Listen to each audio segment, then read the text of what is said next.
The thing about dystopian societies in young adult fiction, I know the dystopia represents the young adult angst and growing up and all that. And the oppressive adults are doing this and that, and they have to stop the oppressive adults, and then they take over. What they don't point out is like what happens later. I think if you have like, and I did this in my Star Trek Chimera role-playing game because we became adults. In Star Trek Meets On Location, we grew up in our silly Trek games, and we grew up. So we made fun of that, and we had like, okay, what would happen if the society, those kids that were like out of line, kind of grew up and they did their own thing? They would basically kind of devastate the universe. So that's kind of what's going on with some of the other stuff that's going on. I also took some of that idea of the dystopia, and I said, okay, do we have a ready-made Kal Kat story that we can mess with to do something like that, a dystopia, but a fun one? Since, what would happen if the teenagers just had their own say, and at the Baycon, I was like, okay, yeah, we do have something. I was thinking about it. Actually, it was mentioned originally by the Winter Twins. They're all, find a story that you kind of liked and expand it. Obvious writer thing, expand it. I found something called Fictional Adventures. It was one of our other things that was associated with the Silly Trek a little bit. And I said, what happened if I took the stoner comedy elements of that? And that's what I was doing for several months. Taking the stoner comedy elements of that and saying, okay, let's make a space dystopian stoner comedy on a planet where it's not really 1988, but it acts like it. And Fictional Adventures, there you go. That is coming out next year. So, yeah, pretty soon. So we'll be able to see that. Years After Leaving is the tentative title. So that's going to be something new from Kal Kat, and something old is something new. So, our dystopian young adult story. We'll see if that works. Also, Star Trek Chimera, other news and stuff, since we're not really going on about it. Also, I looked at some of the reviews and such, and the battle plans and stories. I also looked back at the Star Trek Chimera role-playing game, Silly Trek thing. It was sort of a role-playing thing. And we're looking to bring back some of the initial people who were acknowledged that liked the game, because the movie's going to come out next year, and early next year, probably early to mid next year, probably spring of 2016. The movie's going to come out, Star Trek Chimera. We want the game to already be launched, so trying to put together the return of the Silly Trek, Star Trek Chimera, Star Trek Meets On Location role-playing game with the people that have given permission, involved in some way. There's going to be a lot of acknowledgement credits, but for the most part, the movie was actually done by me and Mark's Cards. Mostly all of the production, filming itself was, but a lot of the sets, characters, ideas, production stuff, all that was some of the people from the church group, some of the people from the martial arts studio, but that's kind of left out. I think one or two of them might be acknowledged in the credits if they had something to do with over there. Church group definitely will be acknowledged in the credits. The stories, of course, being acknowledged in the credits. It's mainly it's almost as if they helped with the ideas for the sets, the space backdrops, the ships, the model designs, and stuff like that. Even briefly in the 2010s and 13s, they around that the Akutas even had some suggestions back when they were on the Facebook. We got to get them back on the Facebook. So we're gonna ask them stuff on from the church group that's the other connection that was on Voyager. All those people, Brian's story has a cameo in it as the Kirk guy. That kind of stuff. But yeah, we're gonna bring them back, and everybody can be on board for the game in anticipation of whatever comes next. The game is a means to it's not a massive multiplayer. It's not like the war game shooter thing that was Star Trek the Chimera, which was an earlier by someone else on the internet, which hasn't gone anywhere. He's done like 2 stories. It's appeared on this wiki. But he never finished the third one. He hadn't done anything since. There was another one called Chimera, because they just liked the name. That was a little later, which was 1 story, which was a a similar idea where the characters are doing an adventure. That goes back to the dystopian story idea in that we couldn't include the names and people and characters and names of everybody in the archives that we put online because some of them didn't want to have their names mentioned in the archives. So what would happen in this scenario, which is goofy, that if we bring back the game and that universe and silly in space, what would happen if they weren't there to begin with? If they had left? What would happen if they'd left for some reason? Wouldn't the main bad guys, the board or the overlords, just take over? Of course they would. So that is the premise for the game, is that it's not that it's all the overlords, because we did that with Star Trek Meets On Location in the 2000s, and then late 90s and 2000s. We've already gone to the board and the overlords, kind of like the Borg, but they predate them. They're kind of like they're not going to be referencing those other people. They're not going to be like, we're not saying these people are bad because they quit.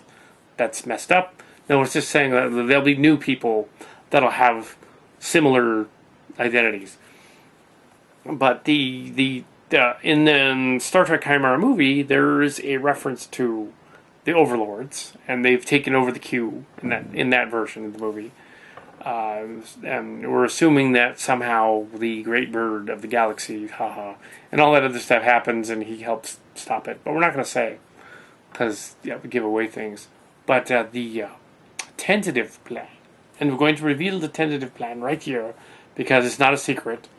The tentative plan is to produce a webisode web series after the movie. And we're not going to go for a part 2 and a part 3 of the movie. It'll take too long. The movie has taken 3 years, roughly 4 years almost. It'll be 4.5. It's finally out. And it takes too long. The series pilot will be 45 minutes long, 2 22-minute episodes. The animated, well, sort of go-motion animated.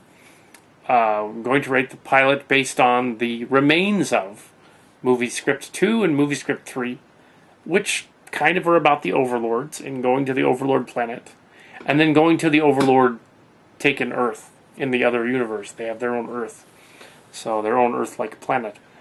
So I basically said, it's kind of the same story twice, so why not just have this be part 1 and part 2 of this pilot? And then we're not going to do the overlords much anymore after that. We'll have them on occasion. They'll be like the number 1 baddie. They'll be like the Borg version. They'll come around once in a while, but mainly we're concerned with other news stories, and that's what the game comes in. We can find new stories that'll come up on the game, we'll say new adventures, and those stories, as they come up on the game, and it'll be written stuff, because we're talking about script writing and all that stuff. I said, why not put that out there? Why not set that up so people can come in and say, I have an idea for your game thing, maybe it's cool and whatever. And who knows, maybe one of your stories might be so awesome. Might become a 22-minute episode, Star Trek Chimera, the series. And of course, yes, Chimera, the series, we would be a fan film series, and it would be mini movies, little snippet things. Probably start out smaller than 20 minutes, actually. They would... It would be a series. We would contact Paramount Pictures, CBS, and say, this is going to be a fan film, so it's not going to be for profit, so it's cool. And it's not a pitch. We're just saying, okay, this is what we're going to do. And they'll say, okay, just don't make any money on it. Cool, we'll find out. But if all works out, all goes according to plan. Ha ha ha. By the next Baycon, if there is a next Baycon, we're looking into that. The Chimera will be out already. It'll be in theaters. Well, not really. It'll be on YouTube for free. And there will be plans for the series. The role-playing game will already be there. You can come with Kal Kat at the Baycon, and we'll play an episode of the role-playing game right there. And maybe we'll make up an episode right there. That'd be awesome. Just put it on. We won't actually film it. We'll just come up with a story, and then I'll go home and film it later on. But yeah, you may be included in a Chimera, and that would be awesome. If that takes off, we could do that. Totally could do that. And unlike Trek Core and Trek Web, Yeah, it'll be different. So we haven't worked all that out yet. But the exciting news is that if the series takes off, it will of course have to take off on September 8th, 2016, which is literally the 50th anniversary night of Star Trek. Because that would be awesome. Because if it just took off then, the Trek Corps people would be like, oh, that's awesome. So that would be awesome. That just starts out on that night. Be like, yes. It's a next generation series. It's set in the next generation Voyager series. Chimera news for you. There. It's possible. We're not going to make any necessary promises because there's nothing there yet. It's just a bunch of ideas. It's an archive. Put an archive together. We don't need the character generator because we're not going to use us in it. Because, yeah, we'd break our own rules, which say don't put yourself in the story. Yeah, we were doing that all the time. So that's why we can't use the original footage. Any of it, really. But we can use the Overlords because of the way they're structured. And we can use the Cillians. The Cillian space. Totally use that. And I know that there's another silly Trek out there. It's kind of confusing, but ours was first. 1986. A long time ago. Before the internet even existed. A Star Trek Meets on Location was started at the very beginning of the internet. A long time ago. And we had some interesting guests back then. Actually, people in the know, especially during that writing campaign. Yes, October 30th. Kal Kat and Mark's Cards. Horror hosting. Well, helping out. Horror hosting. I don't think we're the official hosts, but we're helping out as guest horror hosts. At the Milpitas Monster 49th anniversary movie premiere at its theater. They don't have any posters up at the theater yet, which is crazy, but they do have tickets. We got the tickets. We're going to be there. We've made the connections with Burl and the guy at the ticket place. And I went into the printing place where the guy was Burl's friend, and I met with him, and he was like, I don't know, I've got a New York accent, but he kind of did. And he didn't get it at first, and then I was like, yeah, I'm Robert Brown's son from, way back when. And he's like, oh, okay, yeah, Robert Brown, he's the mayor. And it was, small town, it used to be small town. I was like, yeah, he had a cameo in that movie, yeah. I remember.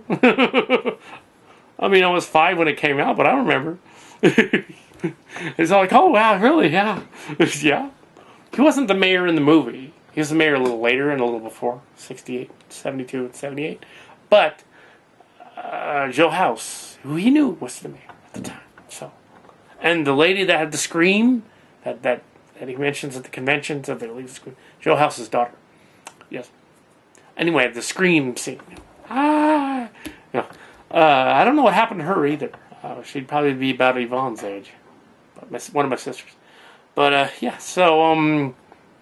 So anyway, maybe she'll be there. That'd be cool. We can interview her. The Kal Kat show is actually going to do a public event, Milpitas Monster. So that's going to be awesome. So yeah, in just a few days. Well, 29 days or so.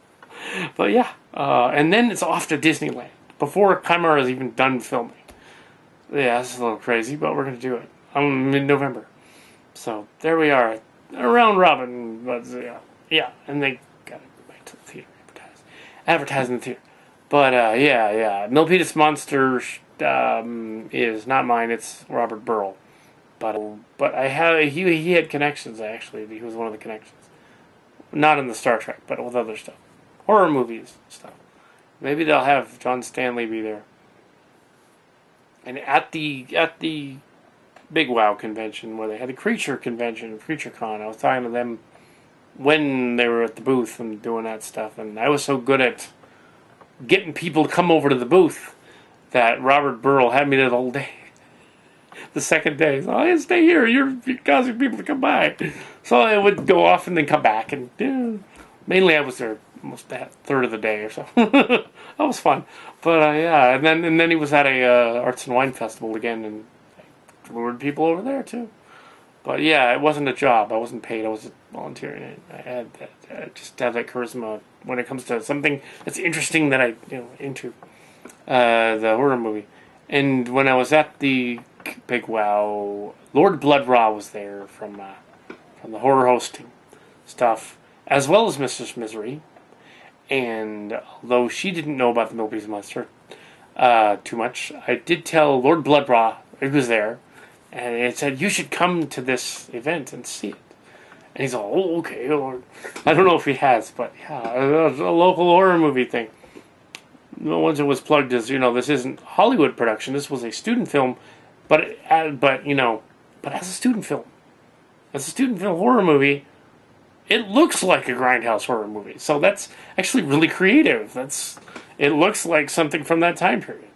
It's really cool. So in that context, you see Brill wasn't originally marketing it quite on point. He was saying, "Oh, this is an equal to the old grindhouse movies and an homage to it." What he had to say was, "No, this is a student film that is so good, it's as good as those movies." Which is to say, like, wow, it looks like a pre-Hollywood, like, 50 style toxic thriller horror movie. And it was done in the 70s. And there was, incidentally, another horror movie that came out at the same time. In Sunnyvale. Sunnyvale High did it. However, that was shorter. So they've still done the longest one. And it came out earlier, by about a year. But a couple of years. But that was the Monster Inside. Monsters sounds familiar. They had coincidentally there was a TV show called Monsters Inside Us, but that's just the name was similar. So it was a Monsters Among Us or something. But yeah, that was the Sunnyvale one, and not as good, I don't think. It was all right. I think actually the Milpitas Monster is more charming in a bizarre small town sort of way. He was still working on the head and the costume. The guy in the costume is going to be there. I hope the costume's finished by the time that happens. It's been months. But yeah, the creature, John Stanley, the creature feature guy, might be there. We'll see. I don't know about that. So we'll see.